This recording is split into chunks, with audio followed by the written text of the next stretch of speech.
Have you ever felt like a ghost in your own life? Like you walked through opulent rooms, touched priceless objects, poured your sweat into unnoticed labor, yet no one ever truly saw you? Imagine that feeling magnified 100 times, trapped within walls of cold marble and silent wealth, where your very presence was an afterthought. This was the world of Alara, a woman who knew every creaking floorboard, every dust particle kissed by the sun in the vast, silent halls of Stoling Manor. She moved through its grandeur like a phantom, intimately familiar with its secrets, but utterly unseen by the man who owned it all, the distant and powerful Mr. Sterling.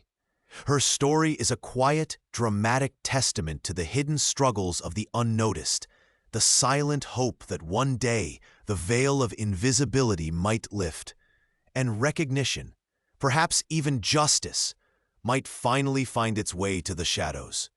If you've ever felt overlooked, if you believe that every person's work deserves dignity and recognition, then stay with us. Join us as we unveil the truth hidden within opulent walls. Show your support for the unseen heroes of the world by liking this video and subscribing to our channel. Your engagement helps us bring more powerful stories of resilience and justice to light. Alara knew the mansion's breath, the sigh of the old heating system in winter, the hush of still air in summer. Sterling Manor was less a home and more a museum dedicated to wealth and power. A structure so vast, its furthest wings seemed to whisper forgotten histories. Cold, polished marble stretched underfoot like frozen rivers, reflecting the muted light that struggled through towering, draped windows. The air often smelled faintly of lemon polish and old money, a scent that clung to the silent furniture and the heavy velvet curtains. Her job was simple on the surface: to maintain the illusion of perfection. She was the housekeeper, the one who chased dust motes from antique frames, polished silver until it gleamed like captured moonlight, and ensured that every room, used or unused, was ready at a moment's notice for an occupant who rarely appeared. Sterling, a name spoken in hushed tones, a figure glimpsed only in passing limousines, or on the rare occasions he swept through the main hall, a whirlwind of purpose and important phone calls. He was the distant sun around which this opulent world orbited, yet to Alara, he was less a boss and more an abstract concept. He existed, she knew, signing her paychecks via an unseen office staff, but he had never once looked her in the eye. She was just another part of the machinery that kept his world running flawlessly, as necessary and as invisible as the pipes within the walls. Dusting his study, she would sometimes trace the spines of books he surely never read, feeling the oppressive weight of his unseen presence, the profound isolation of being utterly, completely unnoticed in a house filled with so much life, albeit inanimate life.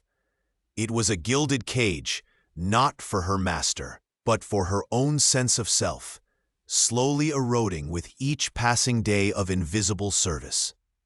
The hushed whispers had spoken of him in reverent, fearful tones. Mr. Sterling. He wasn't merely a man. He was a force of nature, a financial architect whose structures stood unyielding against any storm. But hearing the legends was one thing. Seeing the reality was another, a stark, chilling revelation that settled deep within her bones. Her first true encounter wasn't in a grand hall or a bustling office floor, but in a small, sterile conference room where the air conditioning seemed to bite harder than usual, carrying the faint, clinical scent of polish and ozone. The silence in the room was absolute, amplifying the soft click of his expensive loafers on the marble floor as he entered. He didn't stride. He moved with a measured, almost serene glide, as if the very air parted for him.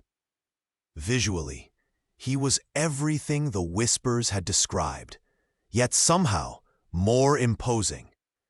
His suit, a flawless cut of charcoal gray, seemed less like clothing and more like a second skin of armor. His face, framed by impeccably styled silver hair, was a mask, smooth, unreadable, carved from ice. His eyes, a pale, piercing blue, held no warmth, no flicker of recognition or empathy, merely sharp, assessing intelligence. They didn't meet hers directly, instead, sweeping over the room, over her, as if she were just another piece of furniture, easily overlooked. He took his seat at the head of the polished table, the wood gleaming under the cool fluorescent lights. The air around him felt colder still, tinged with a sense of untouchable distance. There was no cordial greeting, no small talk, just the heavy weight of his presence, a pressure that seemed to push the very oxygen from the room. She tried to speak, to articulate the injustice that had brought her here, the words catching like thorns in her throat under his silent scrutiny. The sensory details coalesced into a single overwhelming impression. Power, absolute and indifferent, encased in iron mask of composure. Finally, his gaze settled upon her, brief and devoid of feeling. His voice, when he spoke, was low and resonant, perfectly modulated, yet utterly lacking in inflection. It was the sound of a ledger being balanced, of facts being stated without emotion. Your case has been reviewed. The decision stands. It wasn't a conversation. It was a decree. There was no argument, no appeal, just the finality, delivered with the detached precision of a surgeon making an incision. The touch of the cold tabletop beneath her trembling fingers felt grounding. The only real sensation in a moment that felt entirely unreal. This wasn't just indifference. It was the active exclusion of her humanity, a demonstration that her struggles, her pain, meant absolutely nothing in his carefully ordered world.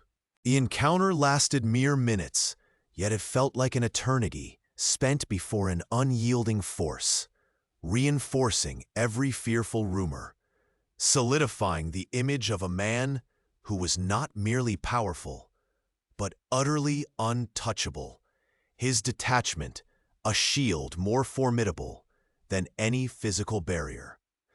She left the room feeling smaller, colder, and more alone than before, the weight of his indifference pressing down on her like a physical burden. The air inside the vast foyer, chilled despite the summer heat outside, carried a faint scent of aged wood and something else, something stagnant.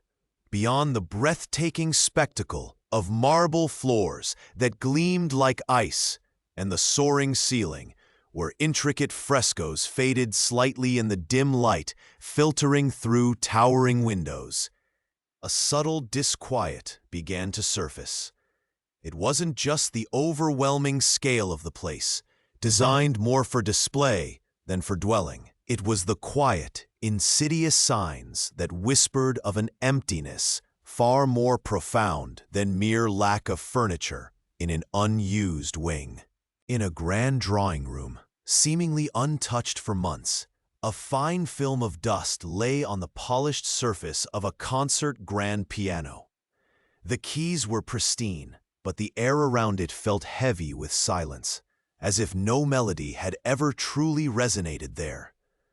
Across the room, a collection of antique clocks ticked in unnerving unison, their rhythmic clicks the only sound, yet they seemed to mark time that was standing still. There was no personal warmth, no scattered books left mid-read. No comfortable throws, casually tossed over sofas. Everything was immaculate, perfect, and utterly lifeless. Venturing deeper, through corridors lined with portraits whose eyes seemed to follow with a detached gaze, the feeling intensified. In a library, shelves sagged under the weight of leather-bound volumes, their spines unbroken, pages uncreased. The scent of old paper was strong, but it was the smell of a mausoleum for literature, not a living room of ideas.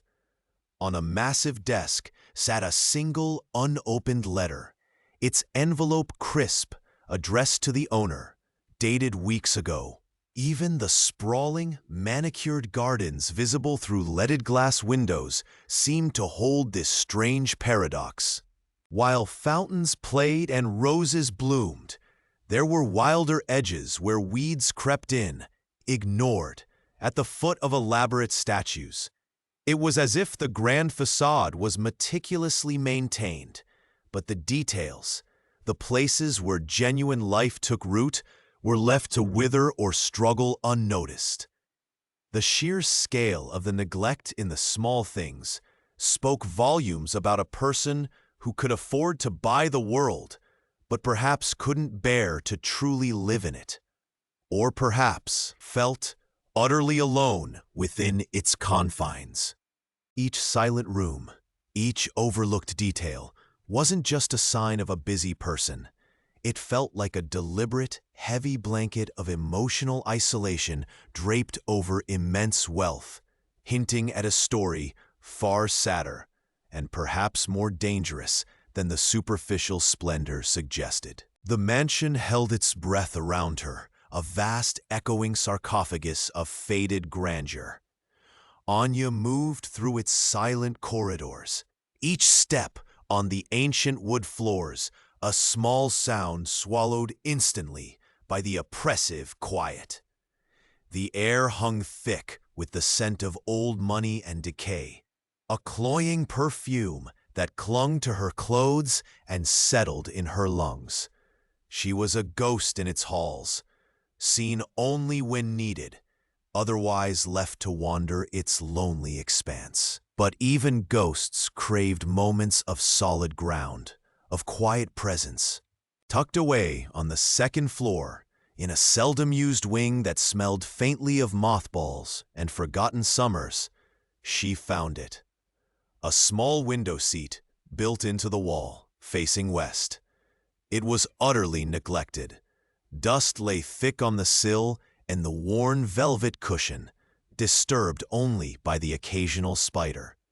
Yet, for a few hours each afternoon, a shaft of golden sunlight pierced the grime-streaked pane and lay like a blessing across the seat. It was a small, forgotten sanctuary, a silent testament to moments that once were. A quiet resolve settled within Anya. This corner, this sliver of light could be hers if only for a moment. Over the next few days, during stolen moments when the household was occupied elsewhere, she began her work. She found an old, discarded linen rag tucked away in a cleaning cupboard, gritty with dried polish, but still functional. She didn't use water, fearing the sound or the damp patch it might leave. Instead, she painstakingly wiped the dust from the sill with the dry cloth, collecting it in the rag before slipping it into her pocket to dispose of later, far from prying eyes. The cushion was beyond saving, its once plush surface flattened and marked by time and neglect. But she plumped it gently, turning it to hide the worst of the wear against the wall. She ran her fingers over the rough velvet, imagining the people who might have sat here long ago, their faces turned to the same setting sun. It was a silent conversation across time, a connection she desperately needed. Her final touch was the smallest, the most hidden. From the overgrown garden, she plucked a single, hardy sprig of ivy that had managed to creep its way up the stone wall. She tucked it carefully behind the cushion, a tiny splash of vibrant green against the faded fabric. No one would notice it unless they specifically looked behind the seat. It was a secret gift, not just for the space, but for herself. A small, defiant act of beauty in a place that seemed determined to stifle it. Sitting there in the stolen sunlight, breathing in the slightly cleaner air, Anya felt a fragile sense of peace bloom in her chest. It was a small kindness, done in secret, a tiny seed planted in the cold, indifferent earth of the mansion. From a discreet distance, where the manicured lawns of the Sterling estate began to merge with the whispering woods, she began her vigil. The air hung heavy and still in the late afternoon, carrying the faint scent of pine needles and distant damp earth. She watched the imposing manor, a fortress of stone and glass that seemed impenetrable. It wasn't the opulence that held her gaze now, but the man who resided within its walls, Mr. Sterling, the very name that echoed with absolute power and chilling indifference in the halls of Sterling Industries. She had anticipated seeing a titan, a man brimming with relentless energy and self-satisfaction, constantly surrounded by a bustling entourage. What she saw, however, was something far more complex. Like watching a shadow against a brightly lit stage. Often, in the dying light, she would see him alone on one of his many terraces.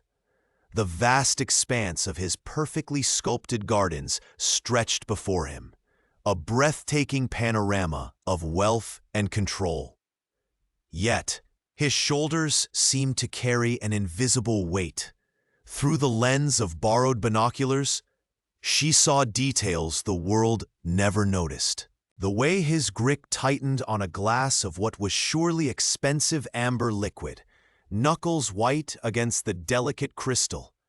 The deep lines etched around his eyes weren't just from age. They spoke of weariness, perhaps regret. His posture, usually so erect and commanding in boardrooms, would slump slightly when he believed no one was watching. There was a profound solitude about him, a silence that seemed to cling to his expensive suits and polished demeanor like a fine dust.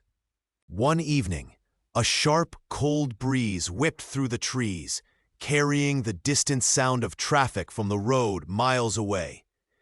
She shivered, pulling her jacket tighter, but kept her eyes fixed on the study window, now softly lit. She saw him standing by the window, motionless for a long time, staring out into the darkening night. There were no calls being made, no documents being signed, just a man alone with his thoughts, in a gilded cage. A wave of unexpected, unsettling empathy pricked at her, swiftly followed by the sharp reminder of the pain he had inflicted, the lives his decisions had carelessly crushed. Still, the sight of his isolation was a subtle crack in the imposing facade, a tiny flicker of humanity in the figure who had seemed utterly devoid of it.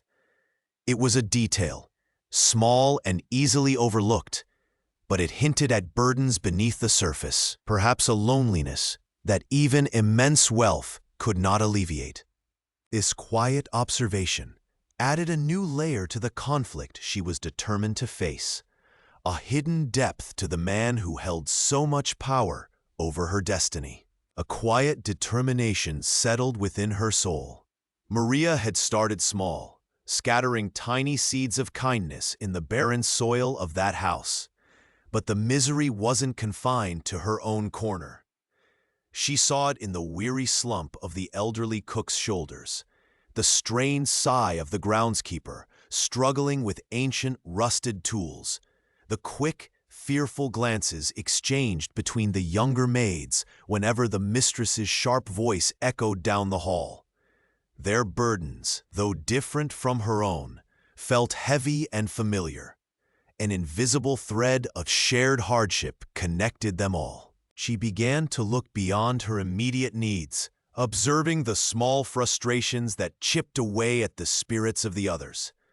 Old Mrs. Gable, the cook, often complained about the persistent draft by her workstation that stiffened her hands in the winter months, despite the weak radiator. The groundskeeper, Mr. Henderson, nursed a decades-old shovel with a splintered handle, his hands calloused and often bleeding slightly. The communal staff kettle in the small break room always seemed empty, a small deprivation in their few moments of rest. Her actions became bolder, albeit still cloaked in secrecy. One crisp autumn morning, before anyone else stirred, Maria padded down to the kitchen. She found a roll of weather stripping she had carefully acquired, tucking it beneath the loose kitchen door frame where Mrs. Gable felt the draft most acutely. She worked swiftly, pressing it firmly into place, the cool morning air against her cheek, a stark contrast to the warmth she hoped to bring to the old cook. The faint smell of stale coffee hung in the air, a reminder of another small neglect. Later that week, a new, sturdy gardening shovel appeared, propped against the shed door, its wooden handle smooth and clean, smelling faintly of varnish. Mr. Henderson found it with a bewildered look, turning it over in his hands as if it were a miraculous gift. He muttered his thanks to the empty air, a rare, soft smile gracing his weathered face. Maria watched from a distance, hidden behind the stable fence, feeling a warmth bloom in her chest that no praise could have ignited. She started leaving fresh bags of coffee next to the empty kettle, a silent offering in the quiet hours before dawn. She mended a torn curtain in the staff break room, letting sunlight stream in more freely. She tightened a loose hinge on a frequently used cupboard door that always jammed. Each act was small, a mere drop in the ocean of the household's gloom, but each was delivered with deliberate care, a silent message that they were not entirely forgotten. The house itself seemed to sigh in tiny moments of relief. The squeak of a door silenced, the chill in a corner lessened. Her anonymity was paramount.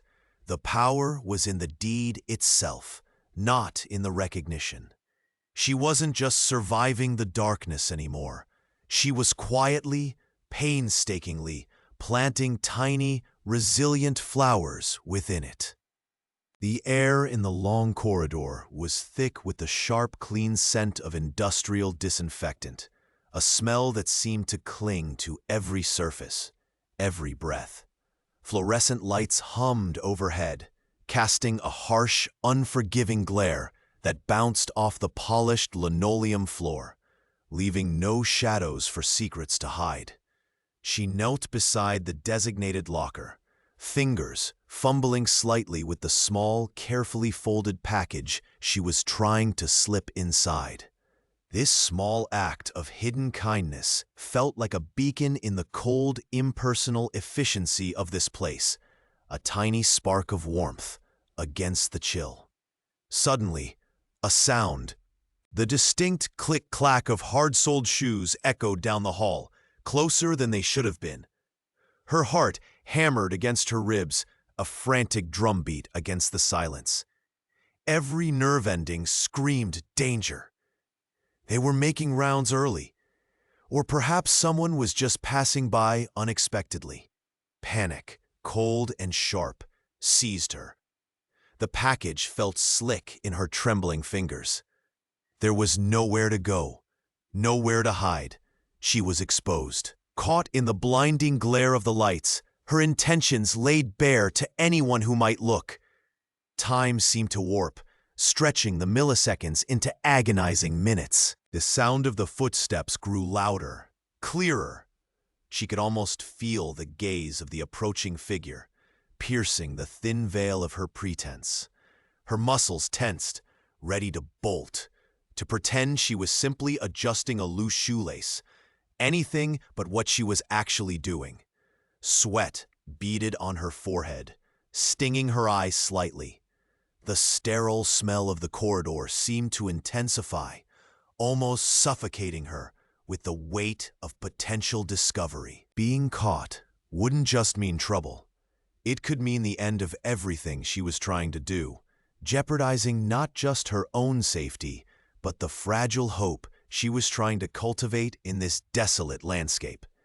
She forced her hands to stillness, trying to melt into the background, to become as invisible as the package she was attempting to hide. The footsteps continued, relentless and unnervingly steady. This single, risky act of compassion suddenly felt incredibly foolish, the stakes impossibly high for such a small gesture.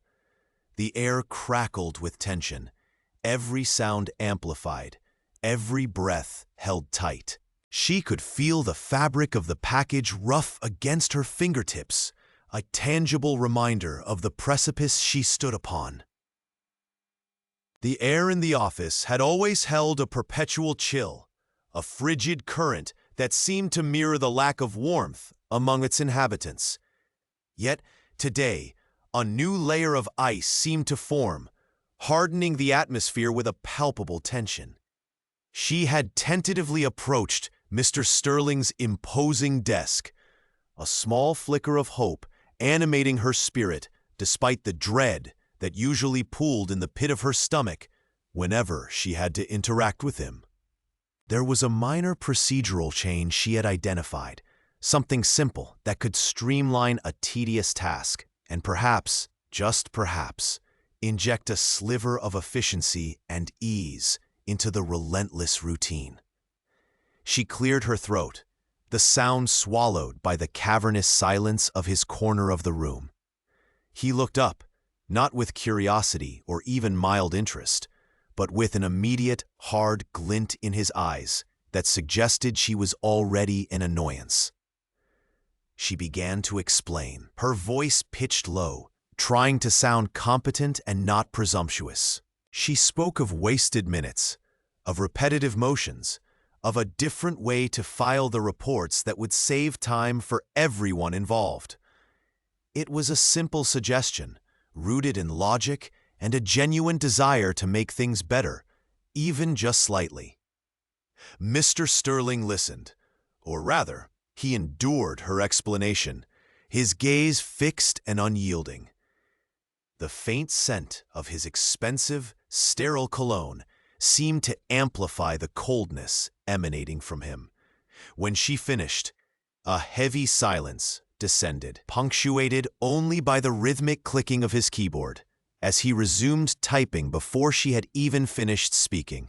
Then he stopped, his fingers hovering over the keys like predatory claws.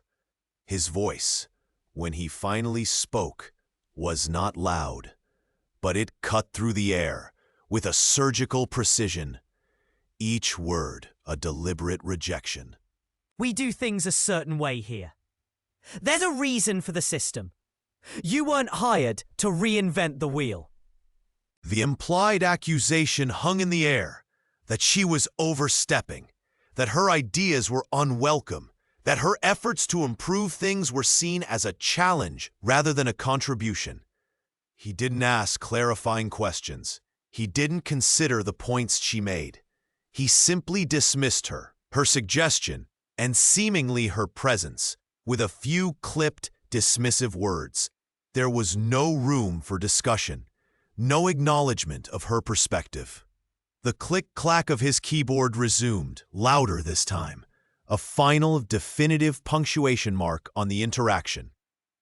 A bitter taste, like stale metal, filled her mouth.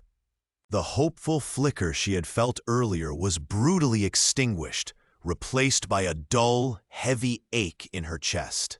The cold chill of the office settled deep into her bones, no longer just a physical sensation, but an emotional reality.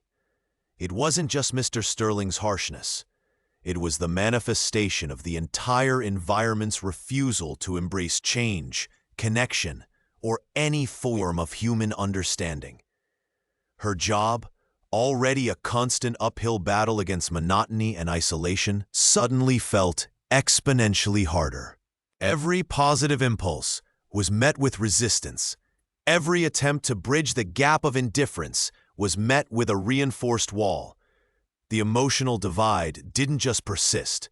It grew taller, wider, more impenetrable, solidifying her status as an outsider in this desolate landscape. The air in the office felt perpetually thin, chilled not by air conditioning, but by a pervasive indifference.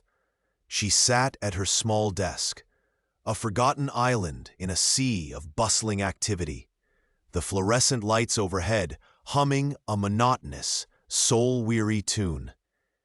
Days blurred into weeks, marked only by the deepening sense of isolation that settled in her bones like a persistent ache.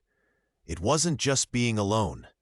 It was the profound weight of being unseen. Colleagues swept past her cubicle, their laughter echoing down the corridor, a vibrant sound that seemed to bypass her entirely. Meetings happened, decisions were made, yet her voice, when she dared to offer it, seemed to evaporate into the sterile air before it reached anyone's ears. It was as if she occupied a different frequency, one calibrated to silence and invisibility. The cold surface of her desk often felt like the only solid contact in her day, a constant reminder of the barrier separating her from the vibrant world just beyond her reach. Lunch was a solitary ritual, often a quickly eaten sandwich at her desk, the bland taste a metaphor for the flavorless existence she felt trapped within. The smells of other people's varied meals, garlic, spices, warm bread, drifted towards her, sharp and distinct, highlighting her own meager, solitary fare and the distance between their shared experience and her isolated one. The ache wasn't just emotional. Her shoulders slumped, a constant tension residing there, as if physically bearing the burden of her own transparency. Maintaining spirit in this vacuum was a daily battle. Each morning felt like strapping on heavy armor, preparing for another day where her contributions would be overlooked, her presence negligible. She clung to small things, the quiet satisfaction of completing a task well, the faint memory of why she had chased this career in the first place, a tiny, resilient ember of purpose flickering deep within. But the constant chill of being unacknowledged threatened to extinguish it. The struggle was quiet, internal, and exhausting. How long could a person exist in this state of perpetual dimness before the light inside finally went out? The world outside the office felt distant, a place where people connected, laughed, and were seen. Here, she was merely a shadow, a placeholder, the woman no one noticed, her spirit fighting a silent, desperate war against the encroaching darkness of being forgotten. The air in the office felt heavy, thick with unspoken worries that settled like dust motes in the afternoon sun. The protagonist, their own struggles a constant hum beneath the surface, had begun to notice the subtle cracks forming in Mr. Sterling's composed facade. His shoulders seemed permanently slumped, his movements slower, the usual spark in his eyes replaced by a weary haze. It wasn't just the general strain of the situation. There was something deeper, a private burden he carried. They had noticed the tired lines around his mouth deepen whenever he took a hushed phone call near the fire escape stairs. They caught snippets of conversation, a doctor's name, the mention of a parent, a sigh heavy with frustration about transport. And his car, an old, sputtering vehicle that seemed held together by hope and rust, was frequently a source of visible distress.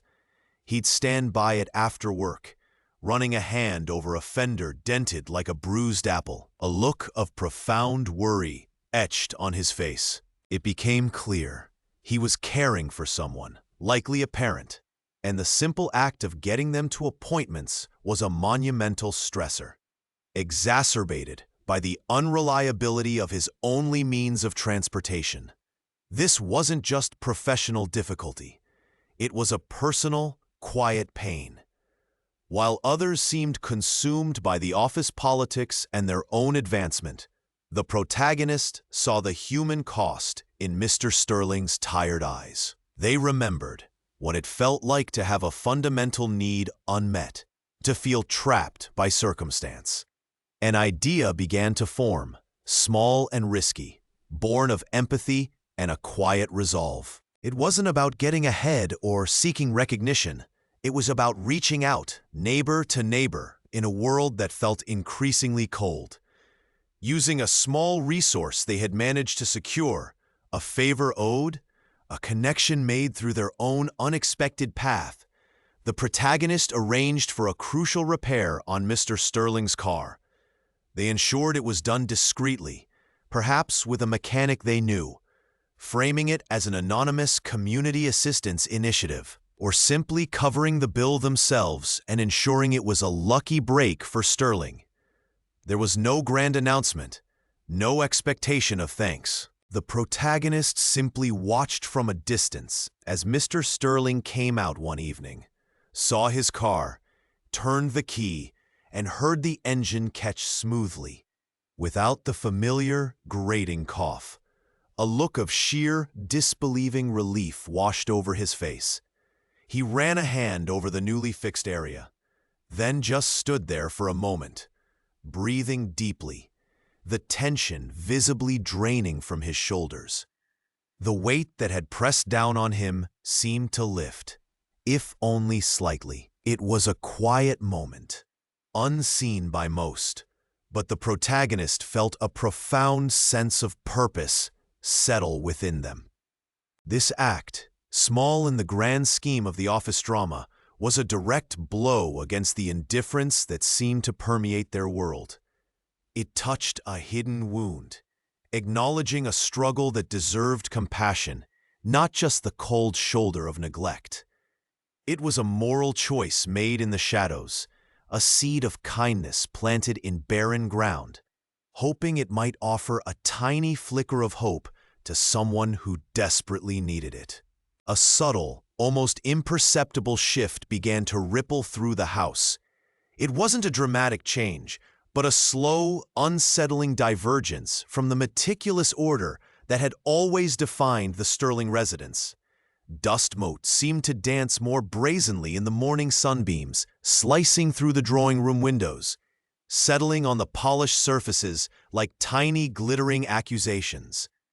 The faint, clean scent of lemon and beeswax, once a constant, was occasionally overlaid by something else, a metallic tang perhaps, or the ghost of stale air that lingered too long. The house itself seemed to hold its breath. Mr. Sterling, a man whose life was calibrated by precision and predictability, began to notice, not with a sudden jolt of alarm, but with the quiet, persistent nudging of things being ever so slightly wrong. He walked his usual path through the grand hall, his footsteps echoing on the cold marble. But the echo sounded different, somehow less resonant. He paused by the ancestral portraits, his gaze sharp and appraising, and thought he detected a film, a dullness that hadn't been there before. It was unsettling, like a single out-of-tune note in a perfectly orchestrated symphony. He sat in his study, surrounded by the comforting weight of old books and the scent of aged leather, and found his focus drifting.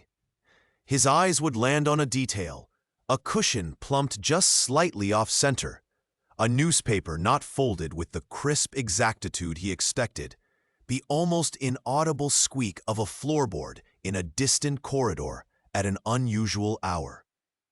These were trifles, yes, but in his world, trifles mattered.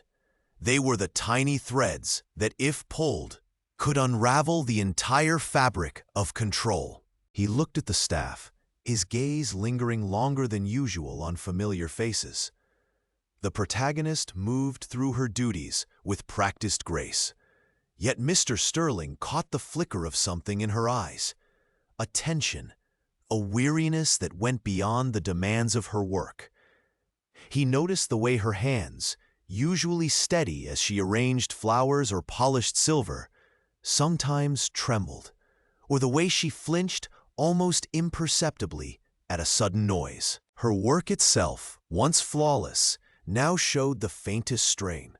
A smudge on a glass, a piece of furniture missed in the daily dusting routine. Small details invisible to anyone but him. He said nothing, of course. Mr. Sterling was not a man given to questioning the obvious, or even the subtly amiss out loud. His observations were internal, filed away in the sharp corners of his mind, like financial figures that didn't quite add up. He simply watched the subtle changes in his household, mirroring a growing, unspoken question within him. The facade of perfect order, so carefully constructed and maintained, was beginning to show the first fine cracks, and the master of the house was finally beginning to see them. The air grew heavy with unspoken tension, the promise of a storm gathering on the horizon. Late that humid afternoon, as the sun began its slow descent, casting long, tired shadows across the company grounds, Mr. Sterling found himself near the small, often overlooked garden behind the annex building. It was a patch nobody seemed to care about much anymore, save for a single, struggling rosebush he'd noticed wilting over the past few weeks. He approached it, a faint scent of damp earth and something sweeter, unexpected, reaching him. He'd intended only to see if it needed water, perhaps a little encouragement. But as he knelt, brushing aside a few overgrown weeds, his eyes widened. The soil around the base wasn't dry and cracked as he expected.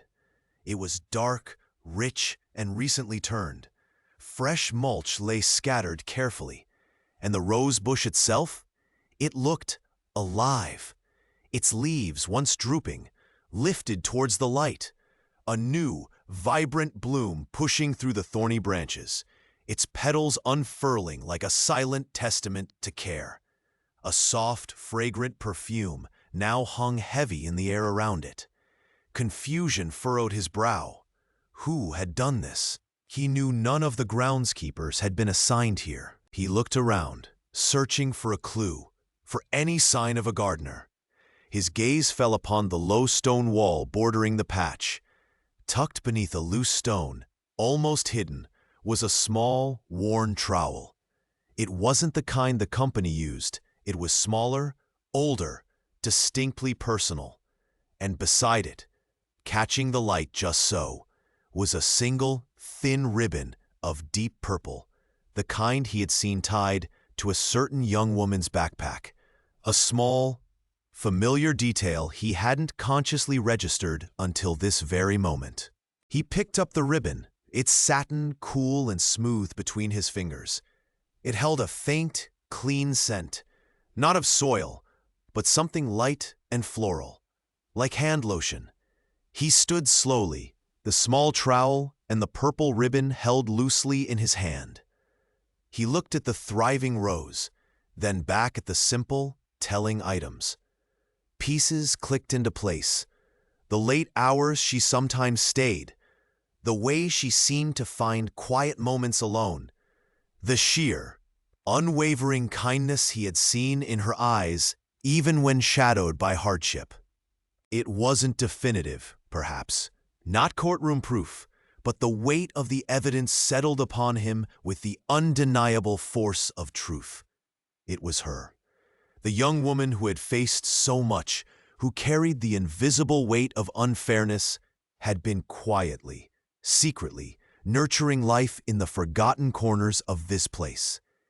His heart gave a strange, unexpected lurch, a mix of profound surprise, deep respect, and a sudden, sharp understanding of the quiet strength that lay beneath her vulnerable exterior.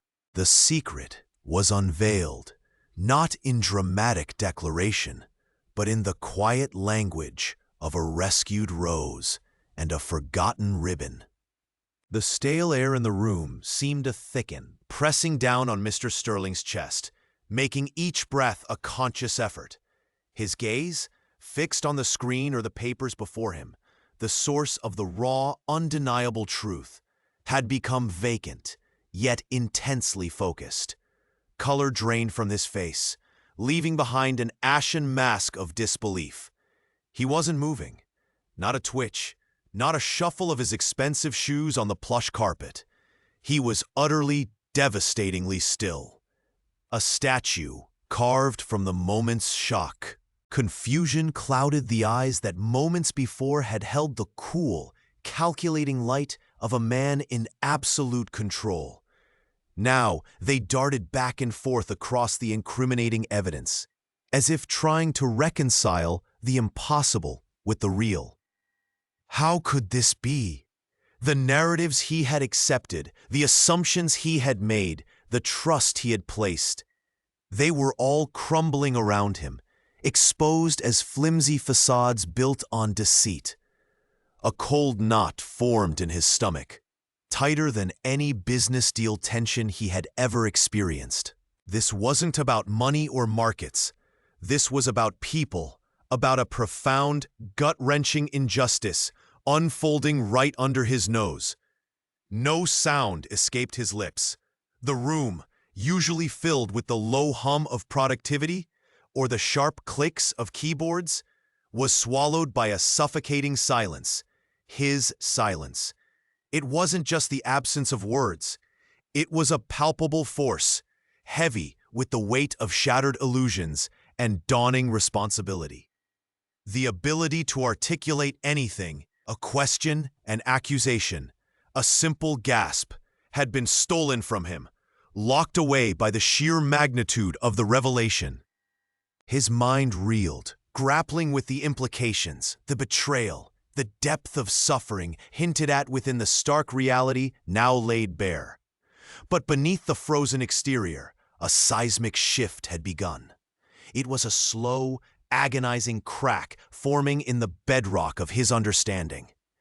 The image he had held of certain individuals, of the situation itself, was dissolving like mist in the harsh light of day.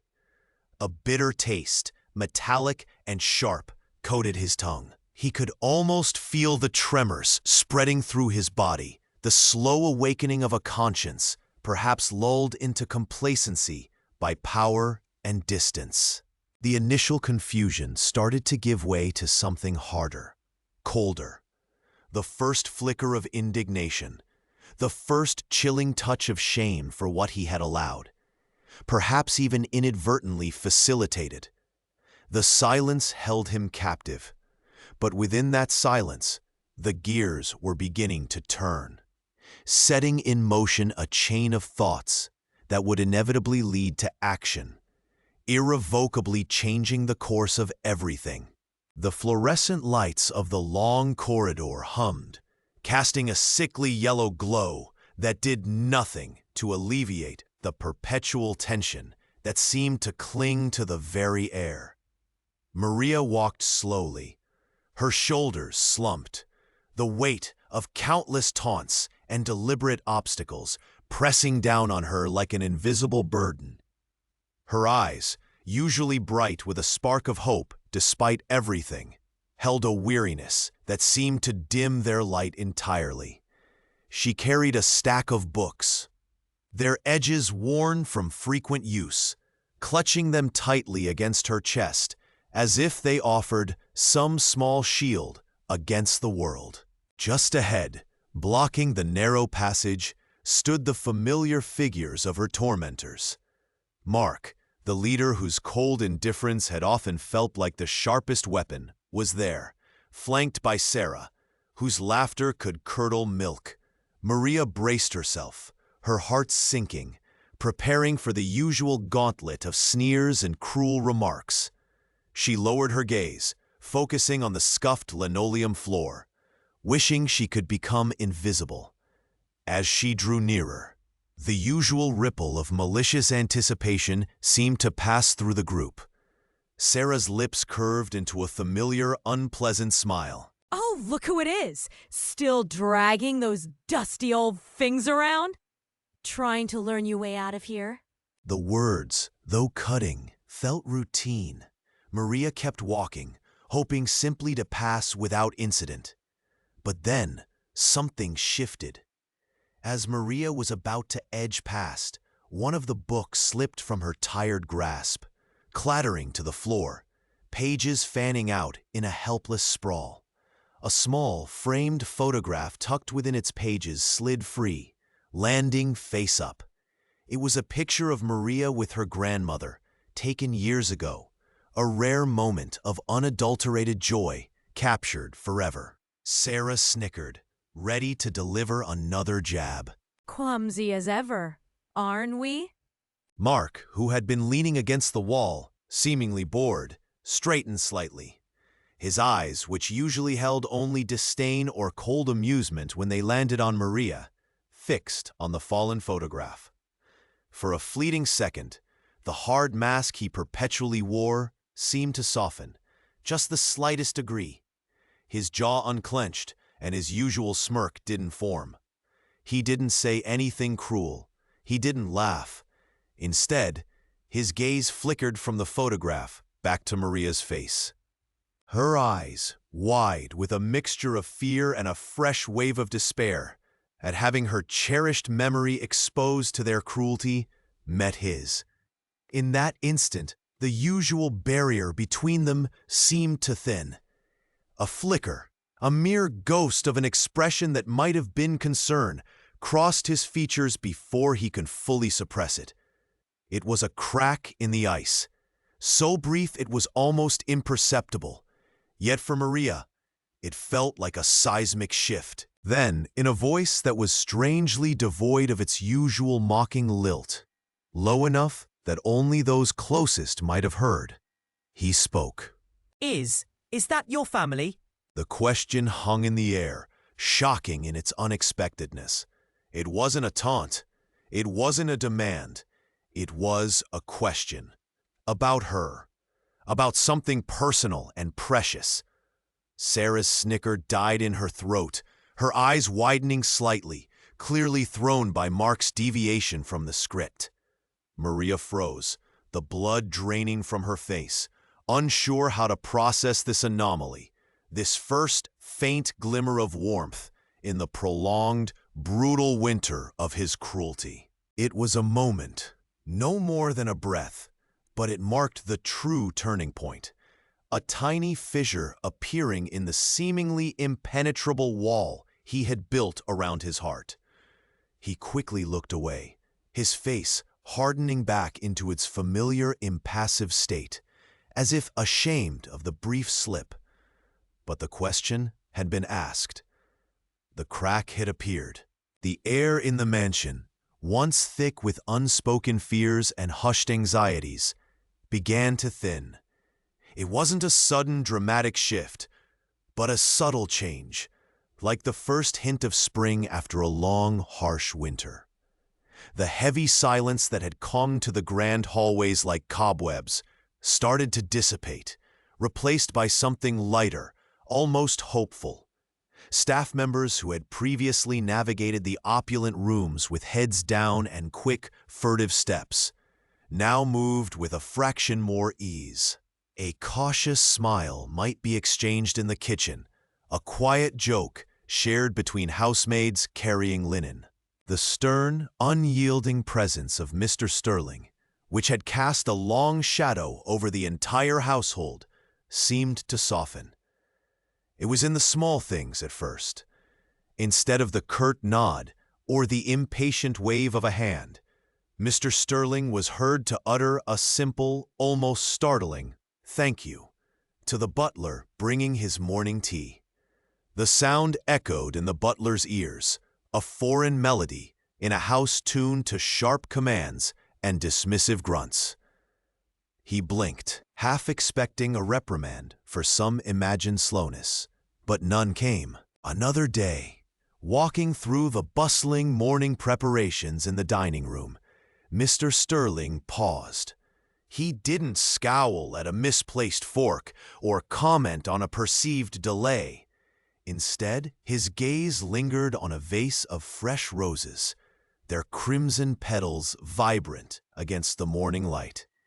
He inhaled deeply, a quiet, appreciative breath, before continuing on his way. It was a gesture so small, so utterly unlike the man they knew, that it sent ripples of stunned silence through the room. Whispers followed his departure. Is he ill? What has gotten into him? Even the protagonist, moving through her daily tasks, felt the difference. The weight on her shoulders felt fractionally lighter. The watchful eyes of the staff seemed less filled with dread and more with a shared, hesitant curiosity. The smell of lemon polish no longer just spoke of rigorous cleaning, but of a house cautiously beginning to breathe again, exhaling the old tension, inhaling the fragile promise of something new. The once oppressive grandeur of the mansion now felt less like a cage and more like just a very large house. A house where the master's changing heart was subtly but surely changing the very air they breathed. A hushed silence fell over the room, thick with the residue of confrontation and the sharp scent of fear from those exposed. Evelyn stood tall, her chest rising and falling with shaky breaths, but her gaze met Mr. Sterling's with unwavering clarity. The weight of months of injustice, of stolen dreams and crushing disrespect, felt as though it were finally lifting, replaced by a fragile, blossoming hope. Mr. Sterling leaned back in his chair, his expression unreadable for a long moment that stretched taut as a violin string. He ran a hand over his chin, his eyes tracing Evelyn's face, then sweeping over the others present. The air crackled with anticipation, every heart in the room beating a frantic, uneven rhythm against the sudden quiet. Then he spoke, his voice calm, yet carrying the undeniable weight of authority, cutting through the tension like a polished blade. Evelyn. He began, and the sound of her name, spoken with respect instead of dismissal, felt like a balm to her weary soul. I have reviewed the evidence, all of it. Your reports, the security logs, the witness testimonies, even the discrepancies in the project accounting you meticulously pointed out. A tremor went through the room. Faces paled. Evelyn felt a warmth spread through her veins, a sensation like sunshine after a long, cold rain. This wasn't just acknowledgement, it was validation. You were not only correct, Mr. but you demonstrated extraordinary integrity, resilience, and dedication under unimaginable pressure.